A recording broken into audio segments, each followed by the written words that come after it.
This is the current federal tax developments for the week of July the 13th, 2026.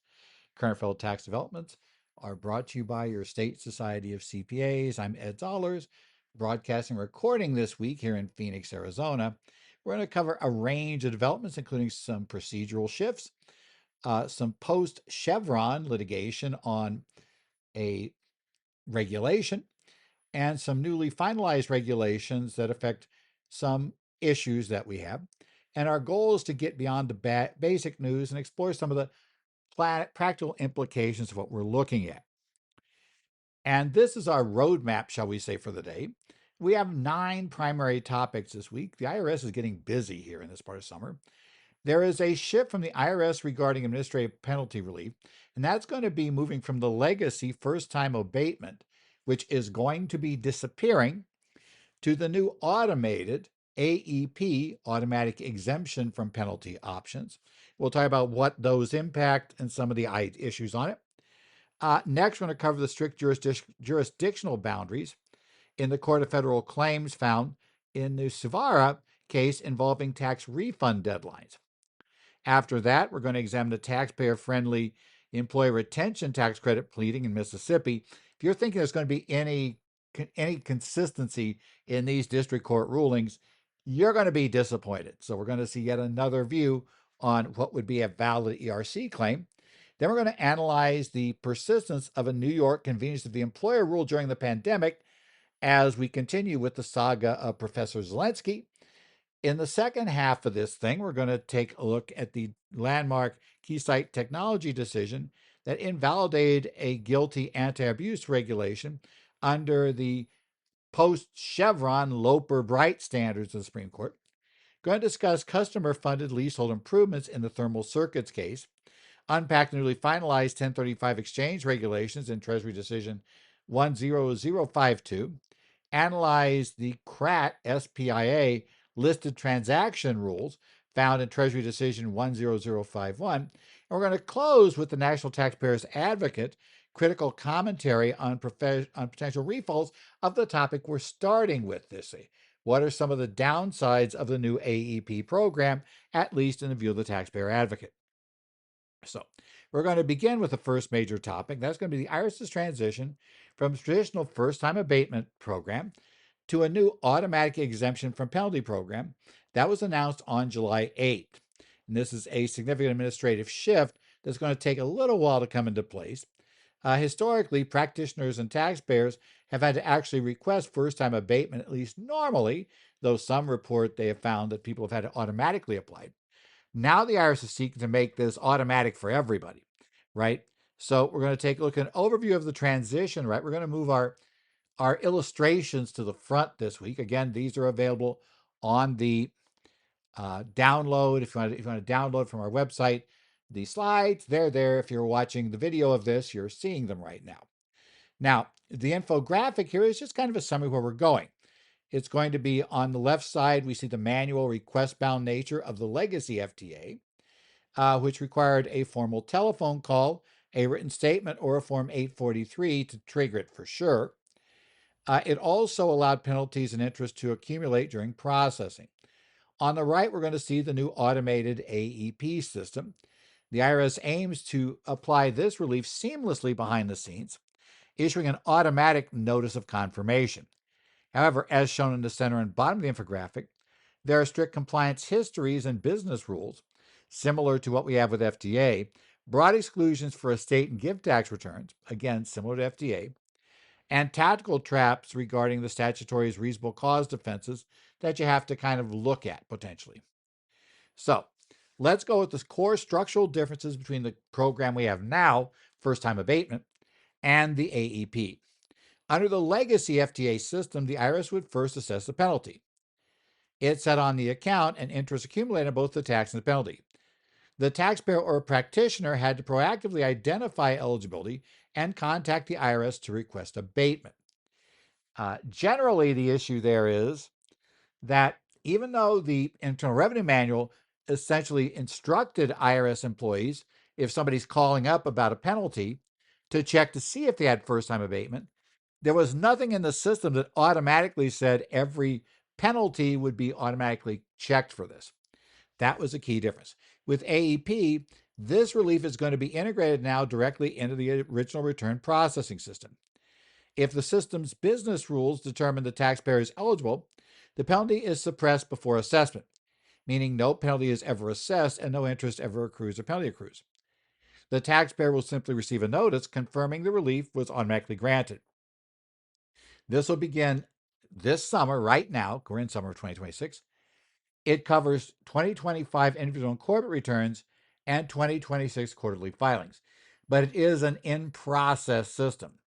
We don't know for sure when it's going to be completed, except at least the notice implies that by the end of December, it will be automatic. So you're going to still be getting penalty notices that you may still need to call in and get FTA relief on. Okay. Now, why is the IRS making this switch? Broadly, it's about modernization and resource allocation. IRS CEO Frank Bisignano noted that this reflects the agency's commitment to making tax payments simpler and more consistent. Under the legacy system, a huge portion of taxpayers who would have qualified for FTA never received it because they didn't know it existed or couldn't get through to the IRS. By automating this program, the IRS ensures consistent, fair application across all qualifying demographics. Practically, it also clears IRS phone lines, which I think is the bigger issue for the IRS.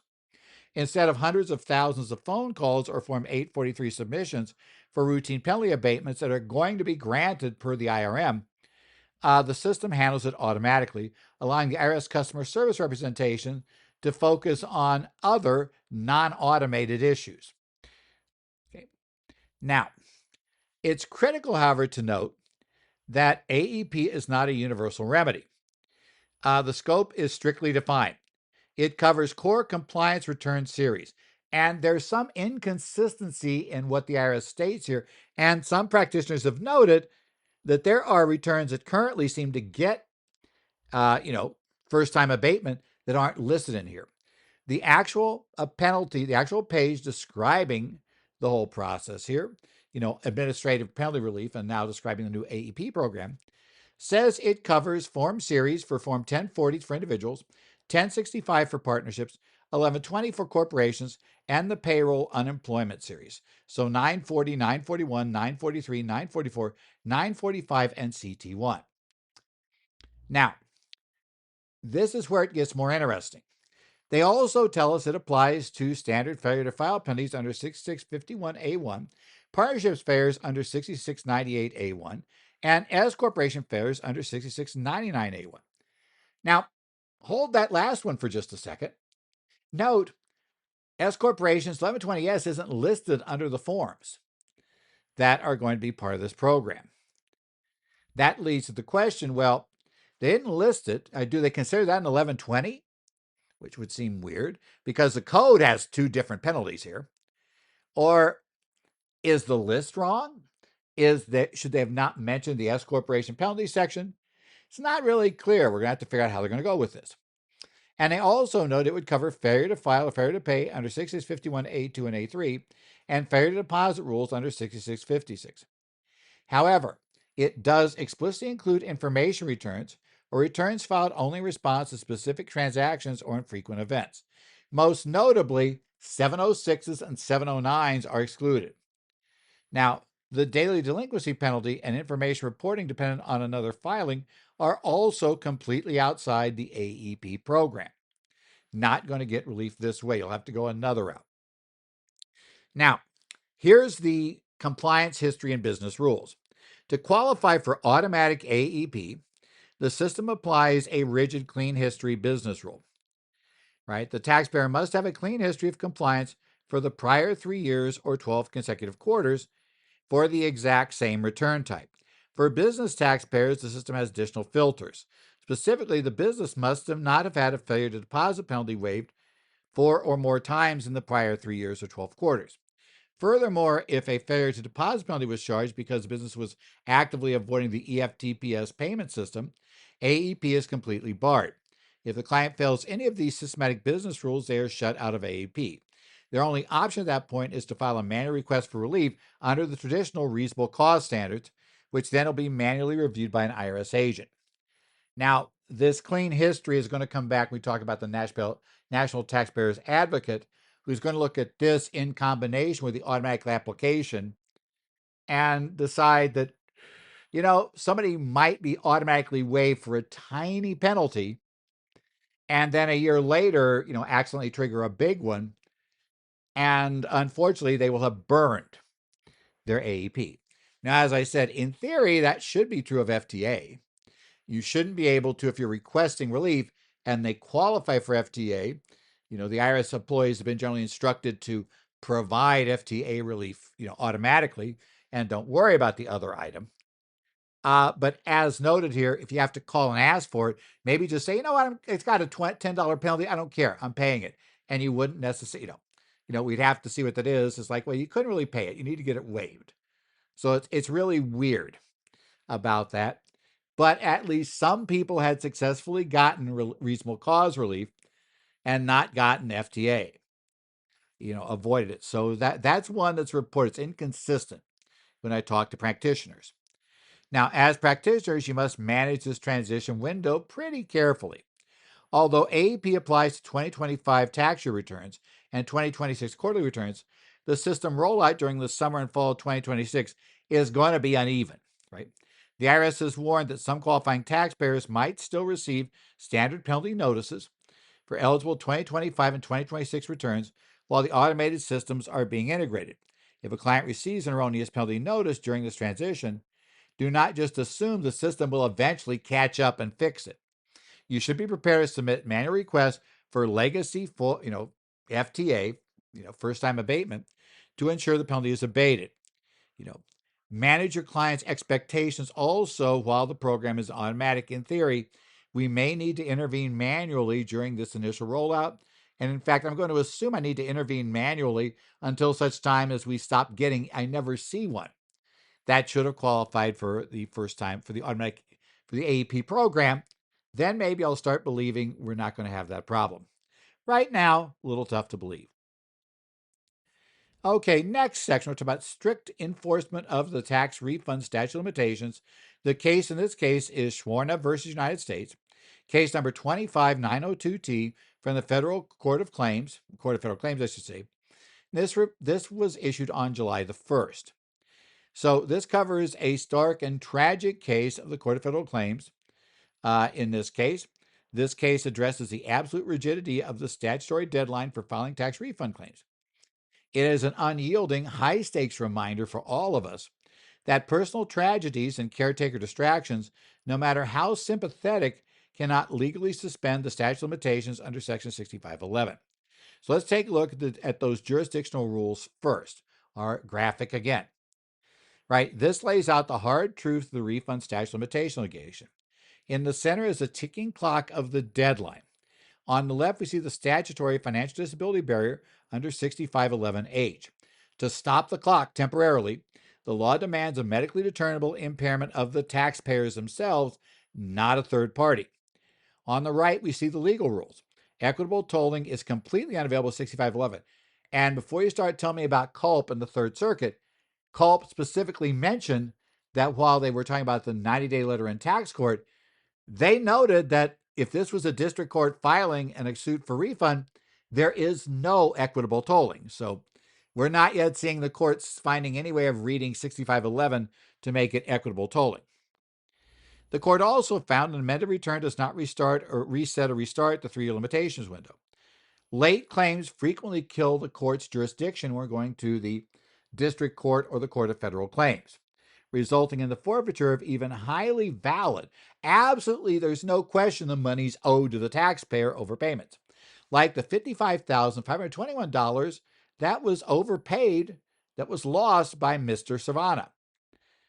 Not great. Okay. So understand why the court was powerless to help the taxpayer in this case. You got to examine the jurisdictional prerequisite of tax refund litigation under the law. Under the Tucker Act, which is found in Title 28, United States Code, Section 1491A1, the United States has waived sovereign immunity for tax refund suits, but this waiver is very strictly conditional.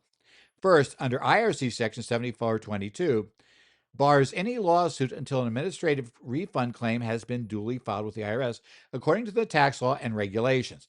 And by the way, gang, there's a deadline on that, which is where we tend to run into our problems. Second, and most importantly, filing an administrative claim within the time limit, 6511A, is not just a defense the government can raise, it is a jurisdictional requirement. Even if the government doesn't raise the question, the court can. As Supreme Court held in United States versus Dahm in 1990, if the administrative claim was filed late, the federal courts lack subject matter jurisdiction and have no choice but to dismiss the suit. This is the concept of sovereign immunity. You have to meet the sovereign's requirements to be allowed to sue the sovereign, because you're not allowed to sue the king, right? Old English common law. The Federal Circuit recently confirmed in the 2025 BSTEC case that this rule remains absolutely binding. So we haven't had any changes due to the case law on the tax court. So let's take a look at the facts here. What do we have for facts in this case? During 2018 through 2020, Mr. Savannah's mother suffered from severe medical complications from multiple forms of cancer. He was her primary caretaker, demanding constant around-the-clock attention. Distracted by this crisis, he relied on H&R Block to file his 2018 return on April 15, 2019. This isn't somebody that didn't file his return. He did. But in September 2022, a few months after the statute for filing a claim for refund, H&R Block discovered a tax preparation error on his return. He had overpaid his 2018 taxes by over $53,000. Probably most of us would be like, I'd like to have $53,000, please. So he immediately filed an amended return on October 5th, 2022 to claim the refund. The IRS denied the claim as untimely because it was filed nearly 3.5 years after the original return, and we have a 3-year statute here.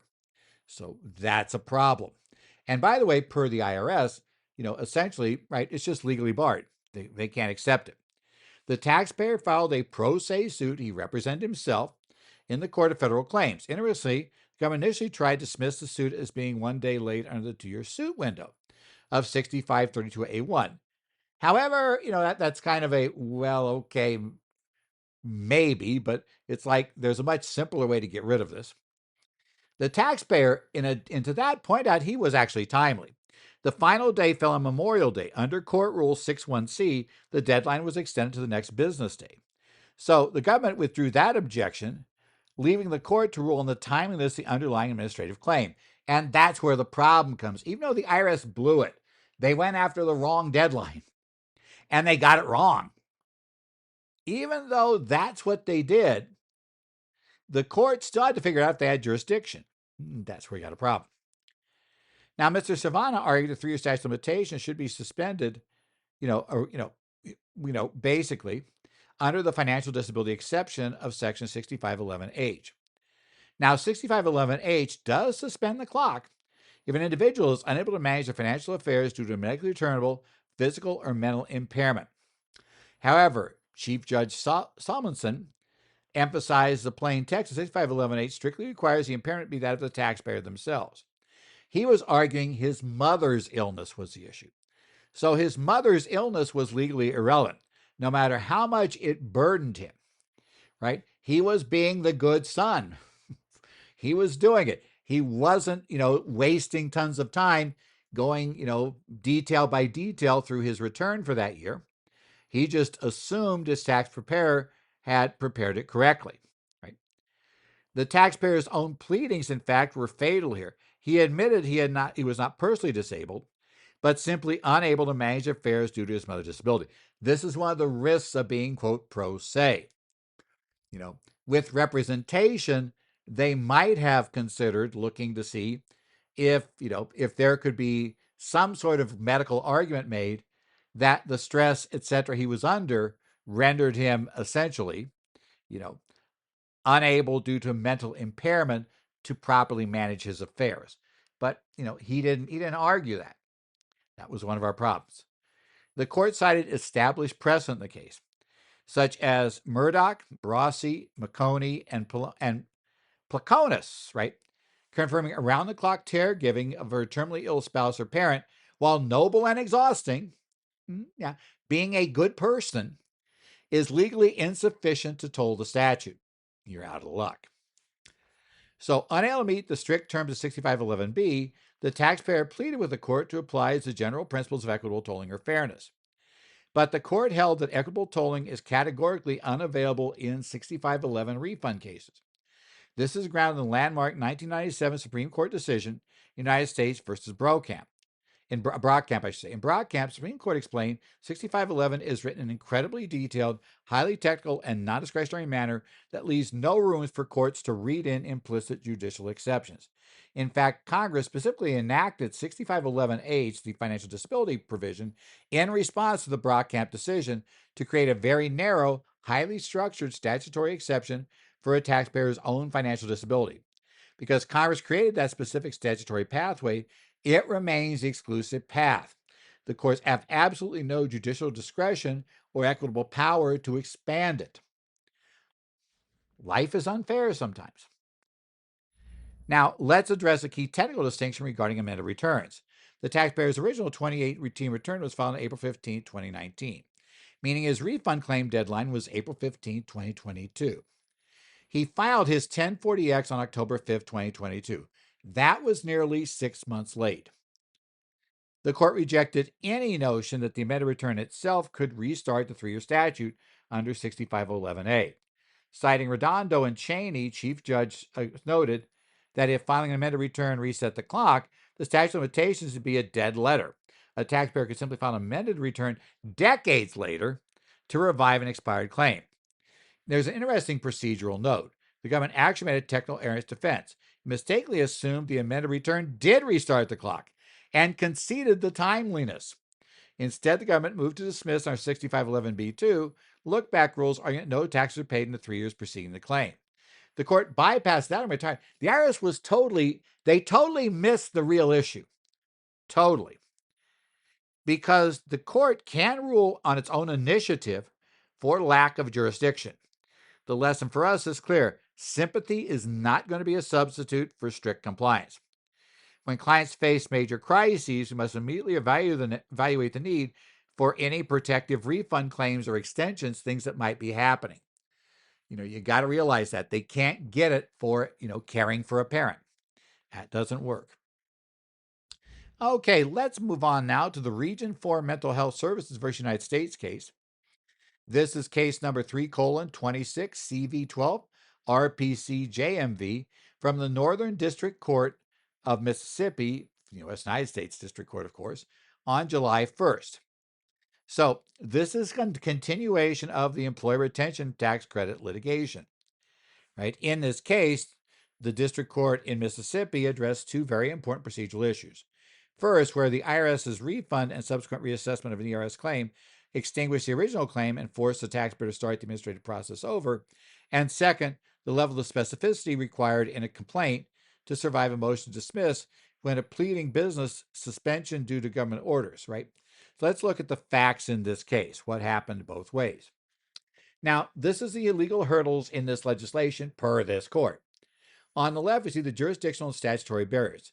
The taxpayers must meet threshold jurisdictional requirements, but the court strongly rejects the IRS's attempt to force a circular administrative claim process. It highlights the strict bar on seeking declaratory judgments due to the Anti-Injunction Act. On the right, the infographic focuses on pleading standards. The government has frequently tried to throw out taxpayer complaints in the initial stage by arguing they are shotgun pleadings that fail to link specific orders to specific business suspension. In this case, unlike others we have talked about in the past few weeks, the court rejected that complaint, right? It held that high specificity is not required at the initial complaint stage. Rather, proving the suspension is a fact-intensive process reserved for discovery.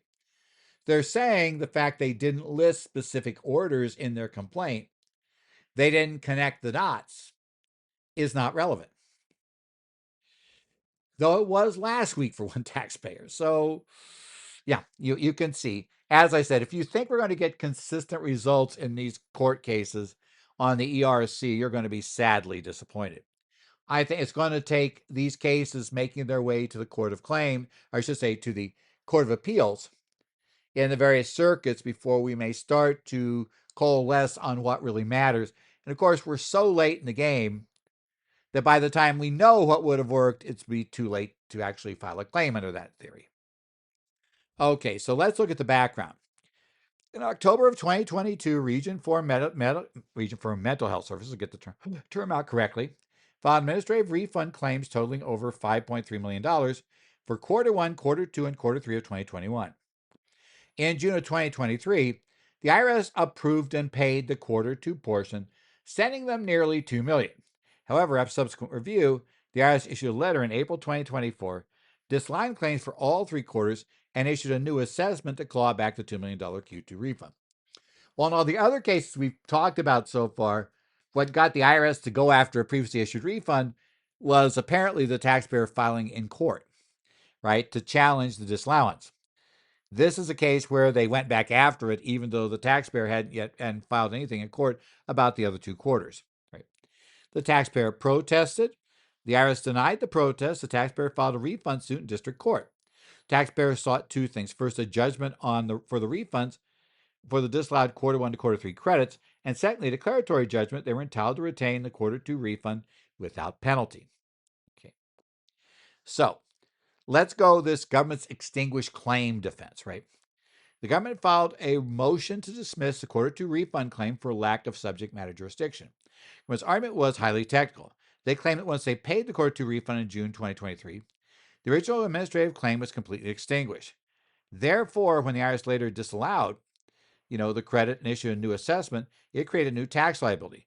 The IRS argued the taxpayer had to file a new administrative claim and wait for a new disallowance before they had a right to sue. The government relied on the case of Bilzerian and Wilkes, which prevented the IRS from resurrecting old tax assessment via erroneous refunds. But the court flatly rejected this circular logic. It noted that those cases addressed the IRS's power to assess tax, not a taxpayer's right to challenge a disallowance. The taxpayer had followed every procedural step, filing a claim, having it refunded, then disallowed, protesting, and having the protest denied. The court held that forcing the taxpayer to file a new administrative claim for an issue the IRS had already thoroughly audited and denied would be a complete and abject waste of time, would defy common sense, and is not required by law. And suffice it to say, the court was essentially telling the IRS, you're really pursuing this argument. And frankly, I'm kind of with the judge here. You're really pursuing this and trying to get out of here on that. So, nope, they said that doesn't work. Now, while the taxpayer won on a jurisdictional issue, they lost in a request for declaratory judgment. Taxpayers wanted the court to issue a declaration they could keep the quarter 2 refund cash. Government argued that this was barred by both the Declaratory Judgment Act and the Anti-Adjustment Act. The court agreed with the IRS on this point. Declaratory Judgment Act under Title 28 United States Code Section 2201A explicitly bars courts from issuing declaratory relief on federal tax controversies. Furthermore, the Anti-Injunction Act under Section 7421A, which strictly prohibits any lawsuit brought for the purpose of restraining the assessment or collection of any federal income tax, or federal tax, I should say.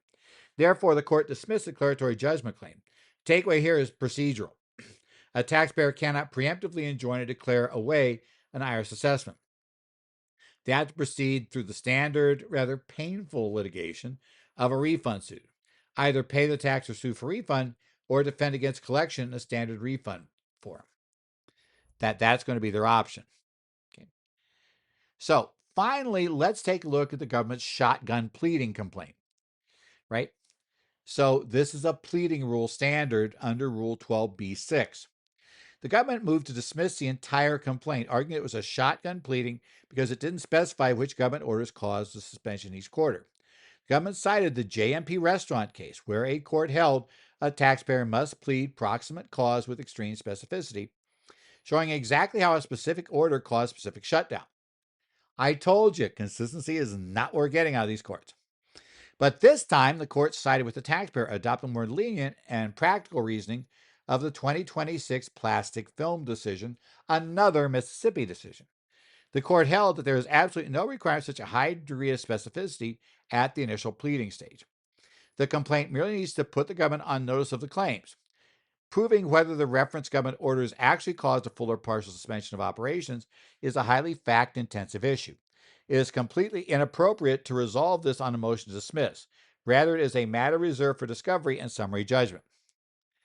Now, if you're facing shotgun pleading dismissals from the IRS, this is a, you know, positive case. But remember, we've seen courts, and this court even mentioned a court that said shotgun pleadings don't work. So you are playing a bit with fire with a shotgun pleading. You know, probably you want to name it. Now, that's going to get into a whole other argument, but at least until a circuit court's done it, it seems like that's risky to get your case dismissed and then hope your circuit court of appeals will go ahead and reverse the dismissal. Again, nothing's gone to any circuit court of appeals yet. Okay, our next item, fourth topic, is state taxation and the convenience of the employer rule.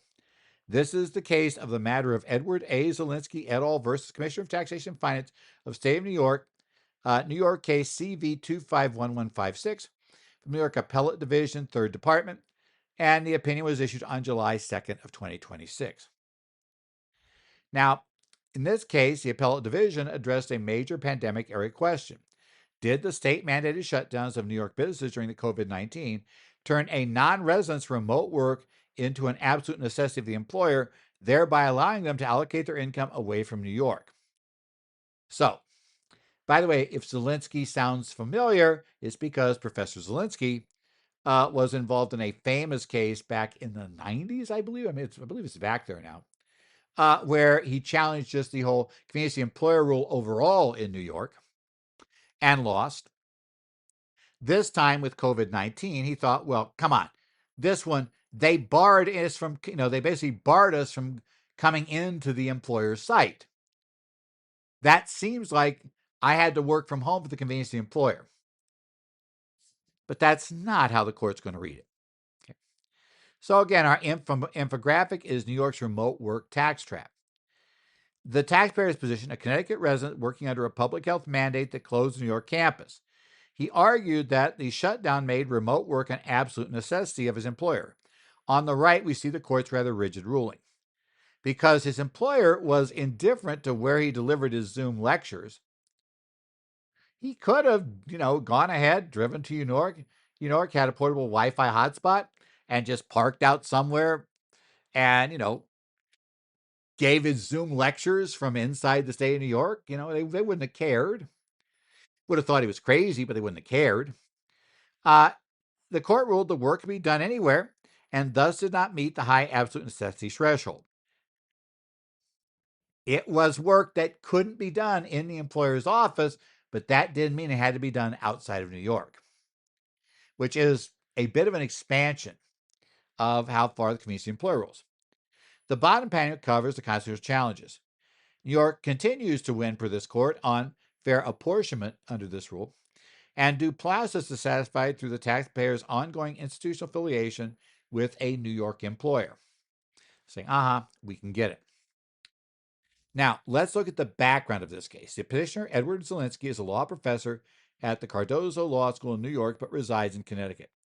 In 2020, he worked on campus for 24 days, then COVID hit.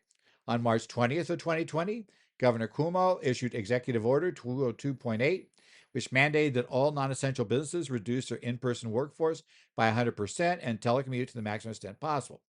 As a result, Professor Zielinski performed all of his remaining 2020 duties, teaching classes, holding office hours, attending faculty meetings from his home in Connecticut. He filed his non-resident New York return allocating his income based on days worked in Connecticut and sought a refund of the New York withholdings for that reason. Right? This wasn't his first time challenging the state, as I mentioned. He famously litigated, I guess it was back in 2003, not 1990s, in the first Zielinski case, when New York Court of Appeals held that his remote work days were fully taxable in the state of New York. And guess what? COVID didn't change that per the New York courts. So, to understand the court's decision, we're going to take a look at the New York Convenience of the Employer Rule framework. Under New York's tax law, non-residents are taxed on New York source income, which includes income from a trade, business, or occupation carried on in the state. Under New York's regulations at 20 NYCRR 132.18a, if a non-resident employee's duties are performed both inside and outside the state, they must allocate their income. However, the regulation establishes a convenience rule. Any day work outside of New York is treated as a New York workday unless the out-of-state work is performed due to the absolute necessity of the employer rather than for the convenience of the employee. This is what's called the convenience of the employer rule. As established in the Kitman and Spino cases, the strict policy behind this rule is to prevent non-residents gaining tax advantages that New York residents cannot access merely by choosing to work from home. Now, the fact that the nickname became convenience of the employer rule is what led many to believe that COVID-19 changed this, right? It was now not, the employer was not, saying, oh, we'll let you work from home. The employer was saying, look, we have no place to put you. Please work from home. But turns out, per the court, it doesn't matter.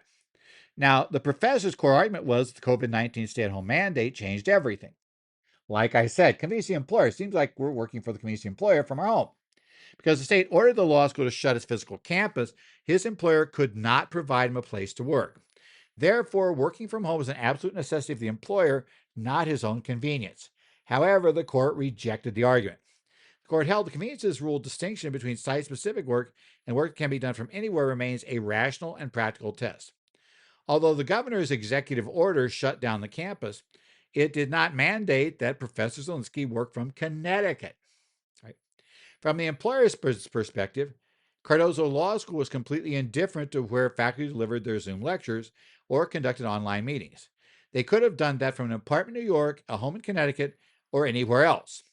The court concluded that temporary public health emergency, not employer necessity as legally defined, explained the remote work. Because the employer did not specifically require the services to be performed in Connecticut, the income remained fully taxable as New York source income. Now, the taxpayer also raised constitutional challenges under the Dormant Commerce Clause and Due Process Clause. On the Commerce Clause, the court reiterated that under the Huckabee precedent, non-residents' physical presence outside New York does not compel the state to allocate the income away. Non-residents do not engage in interstate commerce merely by telecommuting from home. Even if the Commerce Clause were triggered, the tax is fairly apportioned because the income is derived entirely from a New York employment. On the Due Process Clause, the court held the required minimum connection between the taxpayer and the taxing state was fully maintained. Professor Zielinski continued to derive significant tangible and intangible benefits from his New York employment, including his prestigious professional affiliation with a New York institution, research and scholarship support, and access to New York academic and legal communities. The court also brushed aside recent Supreme Court cases like Wynn and Mead West Vaco, weird name, distinguishing them as involving the apportionment of commercial, corporate, interstate activities rather than individual non-resident employment. The convenient rule survives the pandemic completely intact per New York courts. Now, obviously, the big question is, does Professor Zielinski want to take at least the constitutional challenges up to the U.S. Supreme Court or a higher court? We'll see if he stops here or keeps going this time. Okay, the fifth topic is a decision from the Court of Federal Claims, Keysight Technology versus United States. This is case number 25137 from the Court of Federal Claims, issued on July 2nd, 2026. This is one of the first major post-Chevron tax cases, and it provides a critical blueprint of how the federal courts will now scrutinize Treasury regulations that attempt to write anti-abuse rules without having specific statutory authority to do so. The court invalidated Treasury Regulation 1.951 Cap A-SUC5, which sought to deny amortization deductions on assets transferred during the guilty gap period. So let's look at the statutory gap that created this issue. Okay. So this infographic is going to illustrate the change in oversight, right? A change in administrative law after Chevron was overturned and we went to the Loper-Bright standard. The Keysight case is the primary case study. On the left, we see the guilty tax mismatch and Treasury's quote-unquote self-inflicted, weird way to phrase it, that's what the court did, regulatory fix, which denied a $500 million per year in amortization deductions by forcing them into a residual gross income bucket. On the right, we see the new post-Chevron judicial reality under Loper-Bright. agency interpretations receive absolutely no deference. And Section 7805 is not a blank check for the IRS to rewrite clear statutory text. At the bottom, we see the factual relationship standard wins. Amortization deductions must follow the assets that generate the income. 7805 had been used by the Supreme Court in an earlier case, to essentially say, yeah, all regulations are legislative, fundamentally. This is a court saying, no, we really think Loper-Bright has changed that theory, that 7805A doesn't just automatically let the IRS write whatever they want in interpreting regulation. So, to understand Keysight, we must look at the guilty gap period mismatch.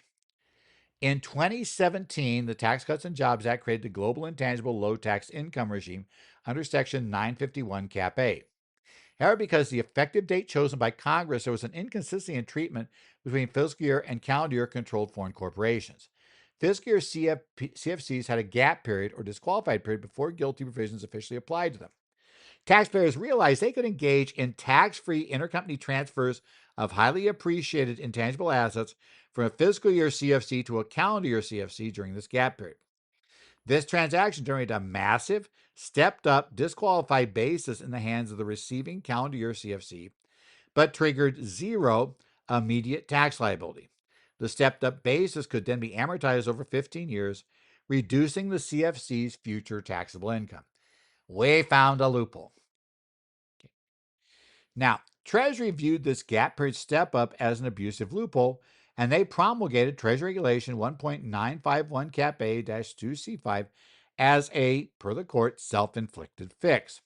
The regulation did not deny the basis step-up itself. Instead, it manipulated the expense allocation rules. It forced any depreciation and amortization deductions attributable to this disqualified basis to be allocated in portions solely to residual CFC gross income, which is gross income other than guilty tested income or subpart F income. By forcing the deductions into this residual bucket, the IRS effectively made the amortization completely useless, preventing it from reducing the CFC's guilty income. Keysight Technologies, a multinational tech provider, challenged this regulation in a refund suit, seeking to claim $50 million in annual Section 197 amortization deductions from 2020 through 2033. Because there were no disputed facts, the case was decided as pure question of law on cross motions for summary judgment. So, this is where we're going to see at the post-Chevron judicial review framework, using Loper, Bright, and Skidmore standards. Okay. So, we're applying this case. You remember Loper, Bright Enterprises versus Raimondo, which officially overruled the Chevron doctrine. Under the old Chevron doctrine, if a tax statute was ambiguous, right, the law did not clearly explain something, courts would defer to any reasonable IRS interpretation reviewed under the much weaker Skidmore standard, where the agency's review is merely right? Forget that. You just restate that. In this case, there is deference, right? Reasonable interpretations. However, under Loper Bright, that is gone. The deference is gone. The courts have a final exclusive authority to interpret statutes using the standards of, statutory construction. Agency interpretations are now reviewed on the much weaker Skidmore standard, where the agency's view is merely persuasive based on the thoroughness of its consideration, the validity of its reasoning, and its consistency over time. Under the Administrative Procedures Act, under Title V, Section United States Code, Section 706, the courts must set aside any regulation that exceeds statutory jurisdiction or is not in accordance with the law. As Judge Tapp noted, the IRS can no longer simply declare a statute ambiguous and rewrite it to fit their policy goals. Kind of, a bolt from above, shall we say, at least from the Court of Federal Claims at this point. We'll see if the IRS appeals this to the Federal Circuit, if the Federal Circuit, backs up the Court of Federal Claims here, because that's really when we're going to find out about this. Now, to defend the regulation, the government relied on the general grant of rulemaking authority under 7805A, which allows the Secretary to prescribe all needful rules and regulations. The government argued that this general authority gave the IRS the power to issue anti-abuse rules to block transactions that contradicted unexpressed congressional intent. Okay. Now, like I said, the Supreme Court had accepted that, but in a case ruled before, they reversed things in Loper Bright. And this court strongly rejected that argument now post Loper Bright. It held that 7508A is not a blank check. If 7508A allowed the IRS to define when a rule is needful and to write clear statutory provisions, it would completely bypass and invalidate Loper Bright. The court also noted the IRS's shifting statutory justification. In the proposed rules, they relied on their specific anti-abuse authority under Section 951A(d)(4). But in the final rule, they pivoted to 7805(a). The court pointed out why. 951A(d)(4) strictly grants authority to issue anti-abuse rules for this subsection, which refers to subsection D regarding qualified business asset investment calculations, QBAI. It does not grant any authority to write anti-abuse rules for subsection C regarding tested income. The IRS was caught trying to save a narrow QBI anti-abuse provision, to use that to rewrite the entire tested income regime. And can't do that one. So they pivoted at the last moment. Next, the government tried to argue that because 951 Cap AC references subtracting deductions properly allocable under rules similar to rules of Section 954B5 and implicitly delegate authority to the IRS to define properly allocable. Court rejected this, noting that the subsection C does not mention the Secretary or delegate rulemaking power at all. Under established Supreme Court precedent, congressional silence is a treacherous guide to intent, especially since Congress explicitly delegated regulatory authority in other subsections of 951A, but not in subsection C. So, what is the ordinary meaning of properly allocable? Citing the Savage case, the court determined it means expenses that are factually related to generating, the corresponding income. Under standard 861 allocation rules, deductions are allocated based on this factual relationship test. If an asset is used in activity generates guilty gross tested income, the amortization on asset is factually related and properly allocable to that income. The Treasury's attempt to force factually related deductions into a residual non-guilty category had no statutory basis and was ruled completely invalid. The planning takeaway here is massive, if somewhat limited, among most of our clients. Practitioners immediately review corporate clients' guilty filings for open years and file protective refund claims if they were forced to allocate amortization and depreciation deductions to residual CFC gross income under this invalidated regulation. My guess is you also could have an argument, even on change of accounting method, that you're being prevented from do this, if you weren't amortizing it, that it may have been an improper, use. And we'll just kind of see. I don't think that last one's going to work, but I can see where people could try it. Okay. Next, this is a critical supply chain financing and tax characterization case from the tax court in the case of Thermal Circuit Inc. versus Commissioner, Tax Court Moran decision 2026-29, decided on July 7th. This case addresses a scenario where a primary customer funds leasehold improvements at a manufacturing facility to secure increased production capacity. The key issue is, are these funded improvements treated as a tax-free, non-shareholder contribution to capital under Section 118, or must they be characterized as taxable compensation, meaning income to the corporation? So let's take a look at our infographic. This is the $4.3 million manufacturer expansion trap analyzed by the tax court. In the center, we see a balancing scale. On the left is the taxpayer argument for tax-free capital contribution. On the right is the reality. The transaction was characterized as taxable compensation. The key details here are highlighted. The court applied the Grote and McKay ownership litmus test to find a manufacturer owned the improvements, creating a taxable accession to wealth. It also shows the customer fund improvements are barred from capital contribution treatment by Section 118B itself, just automatically. And critically, at the bottom left, we see the saving grace. While the taxpayer lost on taxed income, 20% accuracy penalty was completely vacated due to what the court found was reasonable contract-based good faith. So, what were the facts in this case? Thermal Circuits is a C corporation that manufactures specialized foil heating components. In 2016, their primary customer, Nico Ventures Trading Limited, NVT, wanted to dramatically increase its order volume. To do so without driving up per unit costs, NVT agreed to fund a major expansion of Thermal's leased manufacturing facility.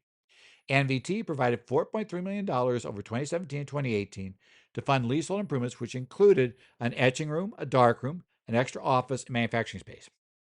On its 2017 and 2018 corporate returns, Thermal did not report the $4.3 million as income instead treating it as a tax-free non-shareholder contribution to capital under Section 118A. Consistently, Thermal did not claim any depreciation deductions on these improvements. Thermal's position was that NVT held equitable title to the improvements and that Thermal merely held legal title as a matter of convenience under their manufacturing contract. Now we take a look at who is the real owner. This is the Grote and McKay, issue, right? This issue, who actually owned them, is the key for tax purposes. Thermal argued that NVT held equitable title, while the IRS argued Thermal owned them. To resolve this, the court applied the multi-factor test from the landmark Grote and McKay case. The court looked at who bore the benefits and burdens of ownership. That evidence heavily favored the IRS. Thermal paid the property insurance and property taxes for the entire premises, bore all risks of possession, held the certificate of occupancy in its own name. Because Thermal could not prove that NVT had beneficial ownership, the court ruled that the improvements belonged to Thermal. Under Section 61A in the classic Supreme Court Glensaw Glass gross income case is construed broadly to include all accessions to wealth clearly realized over which the taxpayer have complete dominion. Receiving $4.3 million worth of brand new permanent facility improvements for free was a clear accession to wealth that made it taxable income under the law.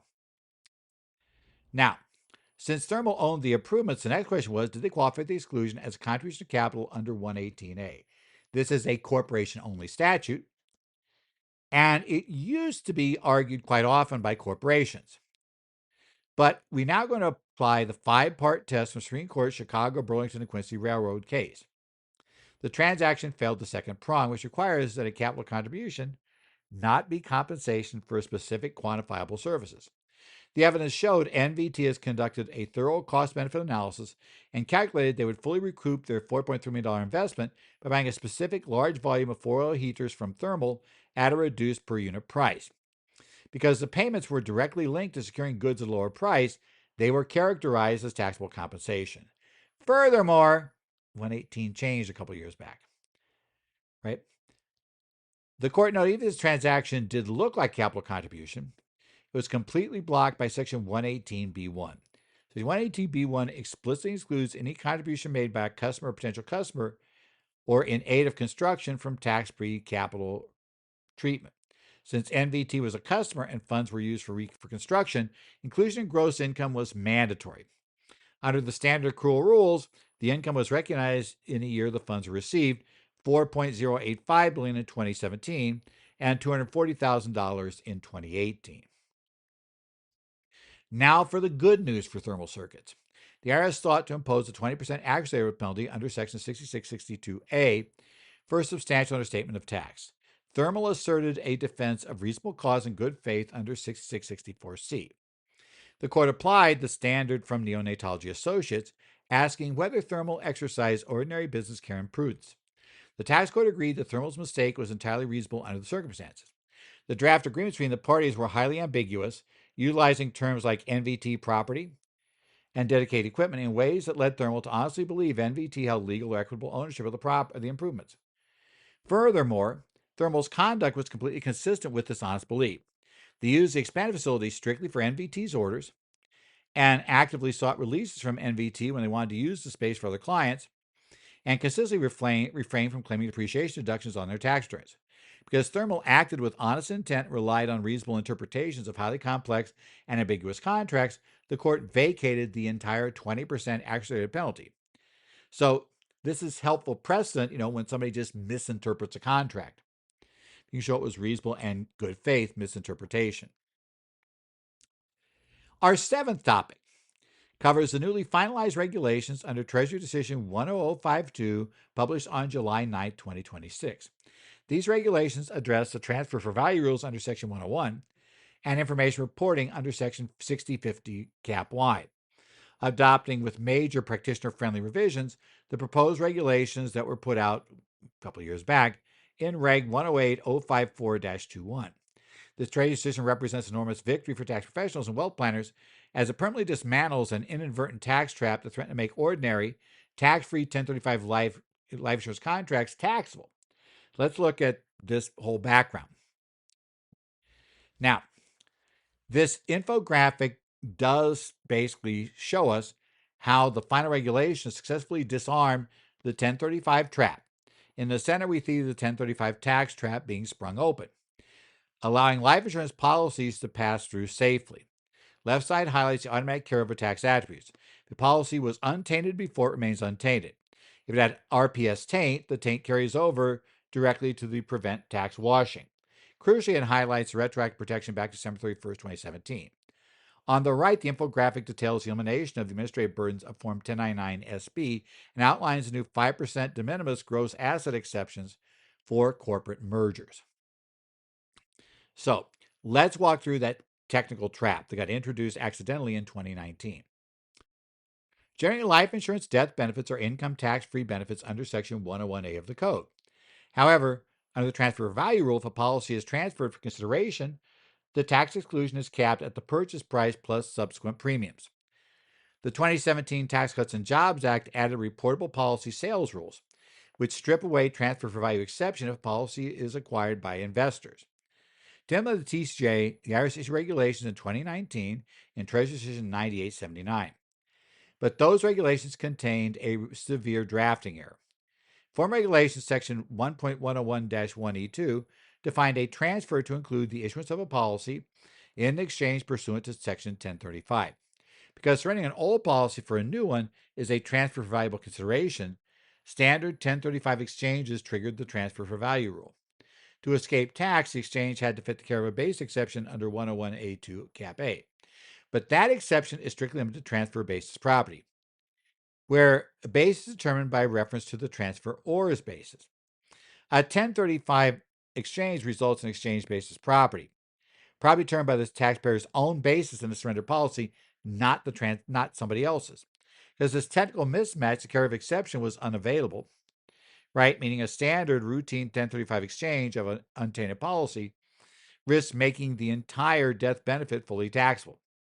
The IRS admitted this was entirely unintended and issued the proposed regs to fix it. Now, to solve this, TD 10052, right, implements a coordinated 4-point framework. First, they amended Regulation 1.101-1E2 to explicitly confirm that mere issuance of a policy in 1035 exchange is not a transfer. So this removes stranded, untainted 1035 contracts, exchanges from transfer value rules.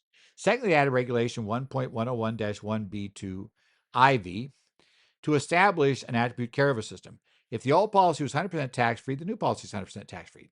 If the old policy was tainted by a previously transfer for value implementation, that taint's carried over. The excludable death benefit of the new policy is limited to what would be excludable under the old policy, plus any subsequent premiums paid.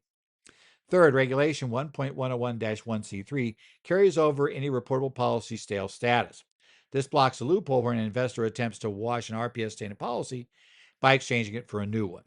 Fourth, the final regulations clarify treatment of boot, cash received, in 1035 exchange under Regulation 1.101-1B2 IVB. The excludable proceeds are carried over are decreased by the tax-free boot received and increased by any gain recognized on the exchange, mirroring standard basis adjustments. Now let's look at the administrative reporting victory and change. In the 2023 proposed regulations, the IRS plan to force both insurance companies involved in 1035 exchange to file Form 1099 SB with the IRS and furnish statements to the policyholder. The insurance industry strongly objected, pointing out that carriers already exchanged cost-based policy details informally without IRS forms, that adding Form 1099 SB would be a massive duplicative burden. The IRS agreed and completely eliminated the Form 1099 SB filing requirements for 1035 exchanges. Instead, they added Regulation 1.6050 Cap Y-3H, which establishes a simplified carrier-to-carrier notice requirement. Only when an old policy has an RPS taint must the old carrier transmit the relevant tax attributes and cost basis directly to the new carrier. Furthermore, they can do so using any reasonable method, allowing them to utilize standard industry exchange of information forms. To keep track of these transactions, the IRS anticipates adding a new distribution code in Box 7 of Form 1099R to identify tax-free exchange of an RPS tainted contract once that form is updated. Another major victory in TD 10052 involves corporate-owned life insurance in mergers and acquisitions. Under 2819 rules, if corporate-owned life insurance was acquired indirectly via stock reorganization, it was exempt from the reportable policy sales if the life insurance made up 50% or less of the corporate's assets. However, the exact same COLI policies were transferred directly in asset reorganization, such as an A merger under Section 368A1 Cap A. The transaction was treated as a direct acquisition and did not benefit from the 50% threshold, potentially triggering an accidental reportable policy sale and taxing the death benefits. To eliminate this disparate treatment, the final regulations add a new de minimis exception under Regulation 1.101-1C2V. A direct transfer of a corporate-owned life insurance from one C Corp to another C Corp in a Section 368A merger is exempt from any RPS rules. If first, both parties are parties to the reorganization; second, the target conducts an active trade or business; and third, neither party is in the business of investing in life insurance; and fourth, the COLI policies represent 5% or less of the gross asset value of the targets before and the acquirer after the transaction. The IRS declined to expand this into S corporations partnerships for taxable asset sales, but has invited public comment for future expansions. Let's look at the effective dates now, because they're relatively favorable. While the regulations are formally effective on July 9th of 2026, the IRS has provided a massive planning opportunity. Taxpayers may elect to apply the new substantive rules retroactively to all exchanges and acquisitions occurring after December 31st, 2017. Potentially a huge deal if you're affected by it. It allows us to review all client files for Section 1035 exchanges executed since 2017. If any clients undertook 1035 exchanges under the shadow of 2019 regulations, worried about potential transfer for value tax exposures, we can make an immediate election to apply these regulations retroactively, fully protecting their tax-free death benefits.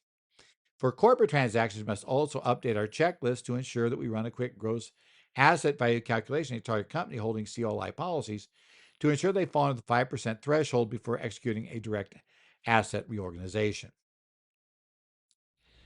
Next up, our eighth topic. We definitely have quite a few this week, as you've noticed, right? This is Treasury Decision 10051, another set of regs published alongside Treasury Decision 10052 on July 9th. This regulation finalizes the proposed rules from Regulation 108-761-22, which formally reclassifies specific tax avoidance schemes using charitable remainder annuity trusts and single premium immediate annuities, so CRATs, CRTs, and SPIAs, right, as listed transactions or tax shelters. We have had a lot of discussion about this, both when the IRS issued the first CCA saying we think this is abusive, to the proposed regs, and now the regs have been finalized. So this does change things because now they are listed transactions, and they are, the IRS has moved to expand that list. So we have again our, infographic, which is entitled "Cracking the CRAT," right? And this is the anatomy of this shelter. The top panel shows mechanical steps. The claimed basis step up mirage, and the shell game played with the SPIA. In essence, following by the misapplication of the Section 72 annuity rules. In the center, we have a clear table comparing the abusive distribution treatment under Section 72 with the proper legally required application of the Section 664 tier rules, which tax distributions as ordinary income and capital gain. The bottom panel outlines the severe enforcement penalties, including a 6-year look back for material advisors, massive non-disclosure fines under Section 6707A, and important, any client that's gotten involved in any of these is going to have to make some compliance, disclosures for existing structures will come up on October 7th of this year. So the clock's running. Okay, first let's look at the procedural background of this listing, which is a bit fascinating. Historically, the IRS identified tax shelters and listed transactions through notices or bulletins. However, in recent years, tax controversy litigation has dealt a pretty big blow to this practice. In cases like Mann Construction, Green Valley, Green Rock, and GBX Associates, federal courts held that identifying listed transactions via subrogatory notices violated the Administrative Procedures Act because the IRS failed to go through the mandatory notice and comment rulemaking process. To save its enforcement capabilities, the IRS made a strategic pivot. They're going to the regs now. And in this case, they finalized Reg TD, or the final Treasury decision, TD 10051 through formal notice of consent rulemaking. So the IRS has insulated this listing from challenges under the APA, at least under this method. This represents a permanently rather stable regulatory foundation, allows the IRS to aggressively proceed these transactions and enforce disclosure obligations without being thrown out of court on a procedural technicality. They threw in the towel. Okay, so let's break down the exact mechanical steps that target this transaction. And you'll see there are 5 steps on your screen, right? So promoters say, this is it. These 5 steps is why you're going to pay very, very little tax. First, the grantor establishes a purported CRAT under Section 664, right? The grantor transfers highly appreciated property to the trust. So far, this seems very vanilla, right? Now, here's where it gets weird, though. In that second step, the promoter claims there's a basis step up under Section 1012. But here's the problem. It's a gift. That's not inherited. Therefore, it gets a carryover basis under 1015, right? It's under the gift rules in this case. Third, the trustee sells the property tax-free. Since the trust is tax-exempt, okay, that one's good. That's fine. Fourth, the trustee uses the entire sales cash to purchase a single premium immediate annuity. Now remember, because they said there was a basis step up, step 3 would generate no capital gain.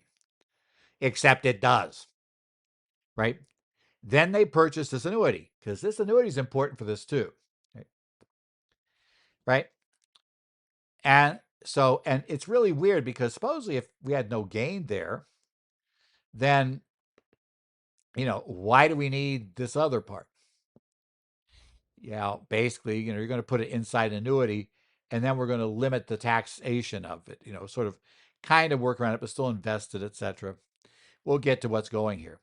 The SPIA, right, okay, here's the abuse. The SPIA pays the trust, and the trust distributed to the beneficiary, right? The beneficiary treats distribution as tax-free recovery of investment, or Section 72, completely ignoring the mandatory trust distribution tiers under 664B, and therefore shields millions, potentially, in capital gains from tax.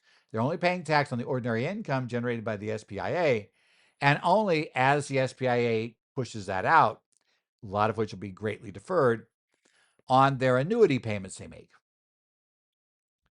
Seems like a perfect situation, right?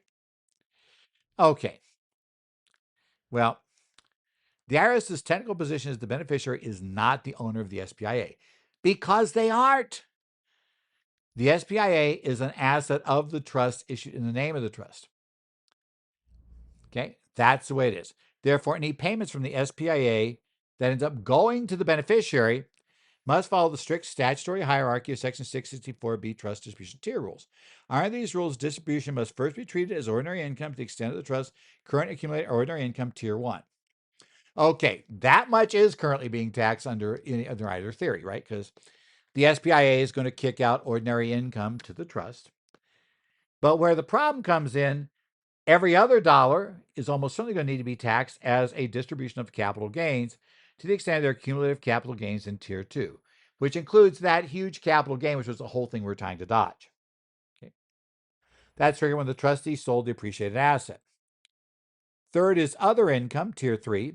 Only after Tiers 1, 2, or 3 are fully exhausted can a cash distribution be treated as tax-free corpus, Tier 4. By misapplying Section 72, the promoters attempt to bypass the tiers entirely, which is a statutory violation. Further, the IRS noted many of these structures contain structural flaws, such as greater of annuity clauses or early cash buyouts of the charity for a nominal fee, which automatically disqualify the trust CRAT status under 664 D1C because the entire remainder interest is not actually transferred to the charity. Now, how a CRAT would really work? Step 1, as I said, you do that, right? We form a CRAT. We contribute property to the CRAT, right? We then, then we sell that appreciated property, which creates a capital gain tier. We don't pay tax on it immediately because it is a tax-exempt trust. But now we suddenly have that whole, tier level of income that's going to have to be fully absorbed before we can get to a return of basis. And then we pay out a certain percentage. It's a CRAT, so we're paying out a percentage of what we put in to begin with each year. And, that's going to be coming out probably over the term of the trust, assuming that we didn't have really low basis asset put in there, which is then why did we do the CRAT. We're going to essentially be picking up the ordinary income each year from the annuity, and we're going to be picking up then the rest of what would be the annuity principal, that came to the trust, and it's coming out to us as capital gain income. So while we would defer paying tax on capital gain, and we get a charitable contribution deduction, based on present value concepts, we don't totally skip the capital gain. This is trying to have your cake and eat it too. And with the low dollar value buyout, they may even try to make sure that in essence, really doesn't really cost you anything. Which, yeah, let's just say it costs you very little except the promoter's fee. This is now a listed transaction. And that means not only transactions that are exactly like this, but transactions that are very similar to this. Yeah, the similar rule means that if you get somebody who says, oh, no, this isn't us because, see, we modify step 4 by doing some quirky little different things that really makes no difference. No. If it looks like this in general, it is a listed transaction. Don't buy it because I guarantee you some promoters were going to try to save it. And I don't mean save it about whether it works or not. No, it doesn't really work, but let's presume it did. You could still have something that works, but it'll still be a listed transaction because it went through this process. And failing to report it's going to get you penalized. Doesn't mean failing to treat it the way the IRS says to treat it's going to, cause a problem if you actually prevail, which you won't, but let's ignore that for now. But yeah, so again, tell your client, I don't care. And I don't care if they do think they can defend it perfectly. They can't defend it's not a listed transaction. That I will tell you right off. That one's a loser. You're going to lose that. And so you need to disclose it. And of course, they don't want it disclosed. Right? That'll be the background. Now, since these have become officially listed transactions, what exactly are the obligations imposed on taxpayers? For participants, the grantors and beneficiaries, the requirements are immediate and severe. They must disclose a petition on Form 8886 attached to their return and send a copy to the Office of Tax Shelter Analysis, OTSA. Failure to disclose on any return that this has been claimed on triggers a mandatory penalty under Section 6707A equal to 70% of the tax benefit, capped at $100,000 for individuals, $200,000 for entities. And remember, since you're reporting the wrong income every year is going to have to be disclosed. Right? Furthermore, any actual understatements under 662 Cap A are increased to a flat, non-waivable 30% if the transaction was not disclosed. No reasonable cause relief. Most importantly, the statute of limitations under Section 6501C10 remains open indefinitely. The IRS come auditing years or decades later, and the clock won't start ticking to 1 year after you finally file that form. And this form does have to be filed for previously filed returns if they were engaged in this. If the statute of limitations is still open. For any client entering into one of these transactions in an open year, we've got to do our disclosure by August 7th, 2026, 90 days from July 9th date. So that's the catch. Any transaction that was still open on July 9th,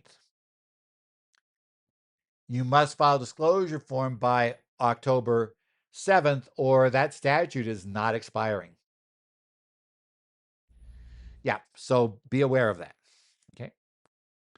The regulations also target material advisors, which includes CPAs, attorneys, and promoters who receive fees meeting the statutory thresholds, $10,000 if the beneficiary is a natural person, $25,000 otherwise.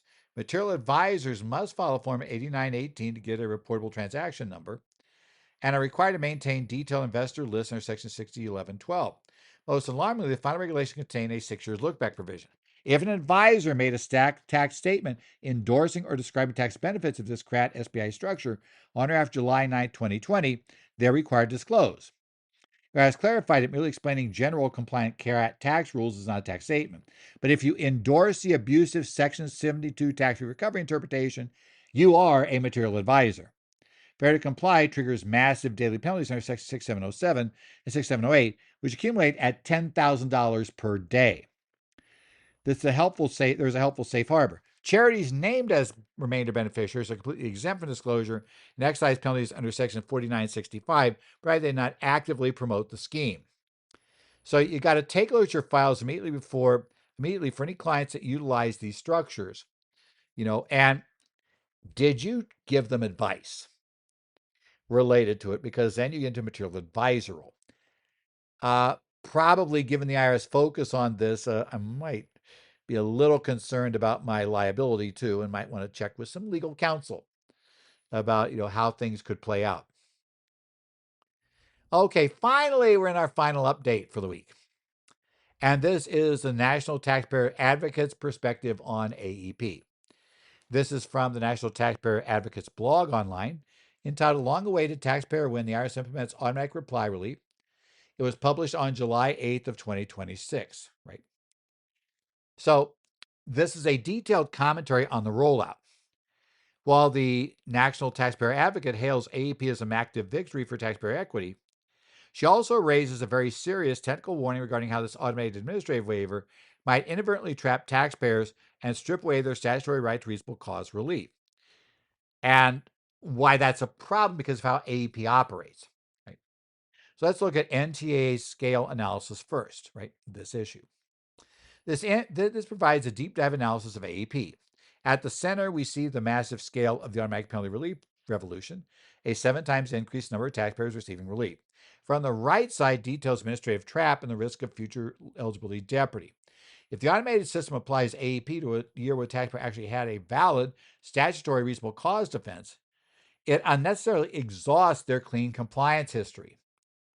And this has been a complaint under FTA as well. Okay. If you call the IRS and they actually noticed you qualified for FTA, and they just apply that and don't consider reasonable cause, which they were basically told to do, then you just burned it. And it might have been a $5 penalty, but you just burned it. And because you just burned it, if the next year, let's say it was a failure to file penalty, there was some minor reason for why it happened, etc. They had reasonable cause. They were hospitalized. You're in a car accident on their way to mail the return, or to do it, post it, and they were hospitalized, etc., unconscious, and nobody knew they were taking the return. Nobody had the return.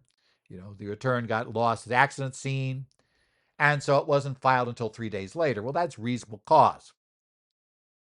But because you could qualify for FTA, IRS may very well have just applied FTA. That meant the next year, if you really did just foul up and you failed to get it filed, and let's say the failure this time was on the CPA firm, because CPA firm failed to transmit the return after they had the authorization, or they failed to notice it was rejected until a year later when somebody finally said, hey guys, it's been, hey guys, we're missing your return, then yeah, we have a problem. So, that second one would be fully applied. And because you can't have reasonable cause under Boyle for your CPA or EA forgetting to file your return, well, that's just tough luck. Yeah, check Boyle. It's pretty clear. Well, and how courts have interpreted Boyle now in the electronic filing age. So let's talk about our nice little infographic here, right? This is a major taxpayer win in a program like we said. Oh, okay. Wait, we're back on the main slide. That's right. So this is a major taxpayer win in a program that she has actively advocated for several years.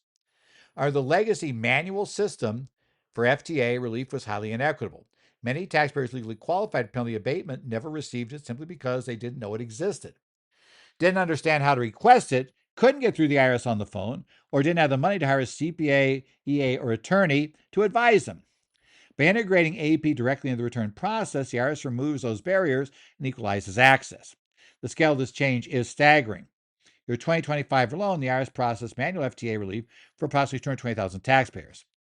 The Taxpayer Advocate estimates that if automated program had been active in fiscal year 2025, over 1.5 million taxpayers would have automatically received relief, representing a 7-fold increase in taxpayer assistance.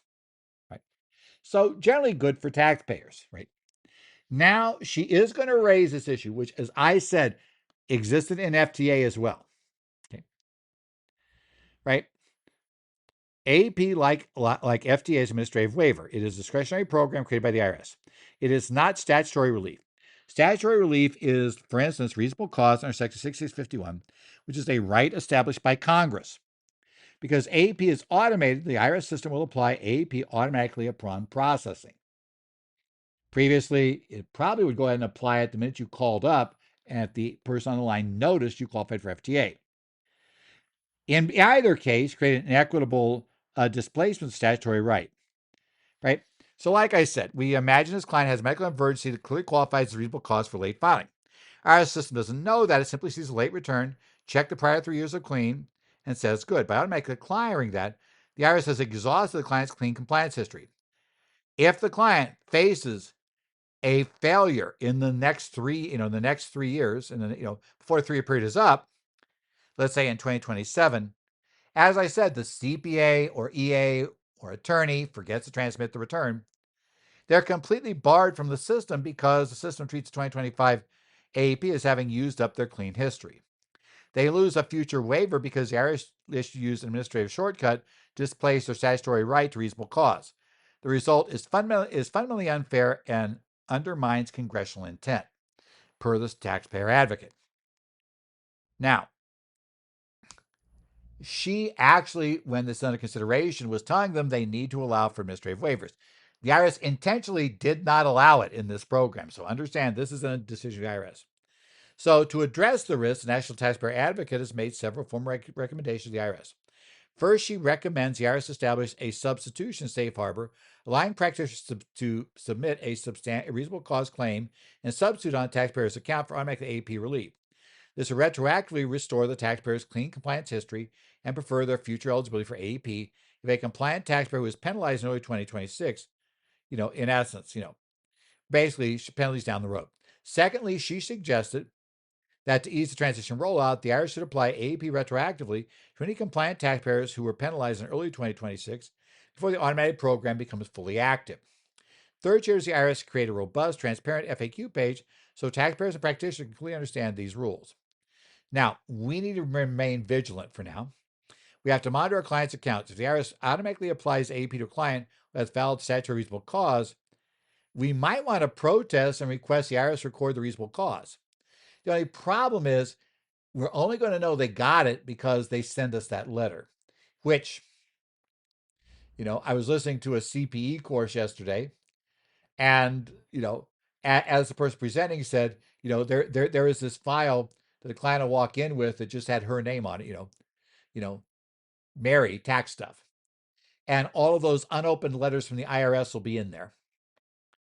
And you have to go through those to find it. That's assuming they actually bring it, right?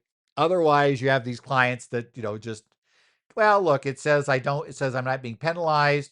There was no harm, no foul. If I send it to Mary, she's going to charge me for this. So I'm just not going to send it. Yeah, it makes it kind of fun.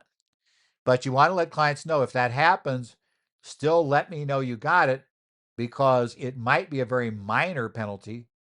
And once they do this, you're going to have to maintain a 3-year clean history before you can use it again, which means if this year you had absolutely clear reasonable cause for, late filing, we might want to try to raise some concerns with the IRS and maybe your Congress critter's office, to, say, no, go back and record that as reasonable cause. Because again, per these rules, if it was dismissed for waived for reasonable cause, that doesn't count against the 3-year period.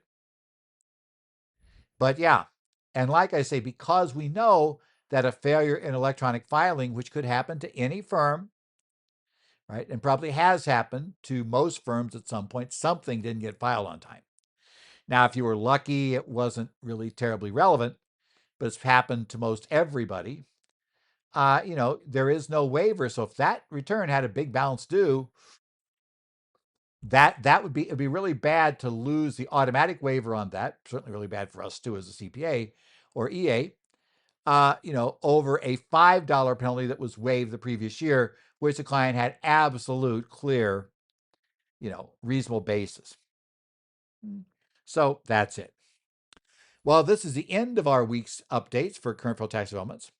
We got a lot of things happened this week, as you notice. So, keep your mind up. We're talking about automated penalty relief, post Chevron invalidation of Treasury regulation, the caretaker limitation of tax refund statutes, all those other things we saw this week. We need to kind of make sure we keep things open, understand what's happening. I want to thank you for tuning in today. Remember, if you have any questions, my email address is on the final slide, edzollars@currentfederaltaxdevelopments.com, right? And also, if you are a member of the Arizona Society of CPAs, New Jersey Society, Idaho Society, Illinois Society, Washington Society of CPAs, on their Connect sites, and you post questions there, and I see them, I'll see if I can answer them. I see again this week, I got the slide date wrong. It should be July 20th. So hopefully we're good with that. But otherwise, thank you for being here this week, and we'll see you next week on current federal tax developments.